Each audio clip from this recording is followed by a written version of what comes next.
আগামীকাল রাজ্য বাজেট নিয়ে গুরুত্বপূর্ণ আপডেট। পুরো আপডেটটা আমি এই ভিডিওতে দেখাবো। আগামীকাল অনেক কিছু ঘোষণা হবে। সমস্ত সরকারি কর্মচারীদের জন্য ডিএ ঘোষণা হবে। ধামাকা হতে চলেছে।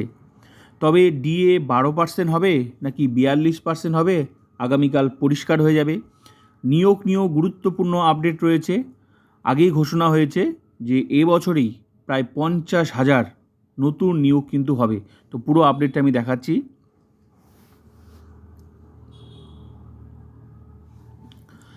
সোমবার বিধানসভায় পেশ হতে চলেছে রাজ্যের প্রথম বিজেপি সরকারের বাজেট।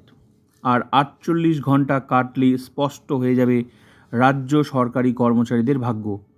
নবান্নের অর্থ দপ্তর সূত্রে খবর, সোমবার প্রথম বাজেটে রাজ্য সরকারি কর্মচারীদের জন্য অতিরিক্ত 10 থেকে 12% ডিএ বৃদ্ধির ঘোষণা এখন স্রেফ সময়ের অপেক্ষা। ভোটের আগে কেন্দ্রের সঙ্গে ডিএর 42% ফারাক মেটানোর প্রতিশ্রুতি এক লপ্তে মেটানোর বদলে আগামী ডিসেম্বরের মধ্যে 3 দফায় এই বকেয়া মেটাতে পারে অর্থ দপ্তর।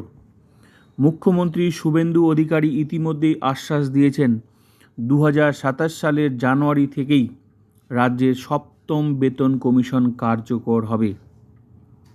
2027 জানুয়ারিতে কিন্তু কার্যকর হয়ে যাবে পে কমিশন। নবান্ন সূত্রের খবর, চলতি বছরের ডিসেম্বরের মধ্যেই বিভিন্ন দপ্তরে প্রায় 50,000 কর্মী নিয়োগের লক্ষ্যমাত্রা নেওয়া হয়েছে।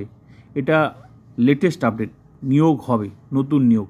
এর মধ্যে নতুন এসএলএসটি আছে, এসএলএসটি 3, পুলিশ, প্রাইমারি সব শূন্যপদ কিন্তু ধাপে ধাপে নিয়োগ হবে।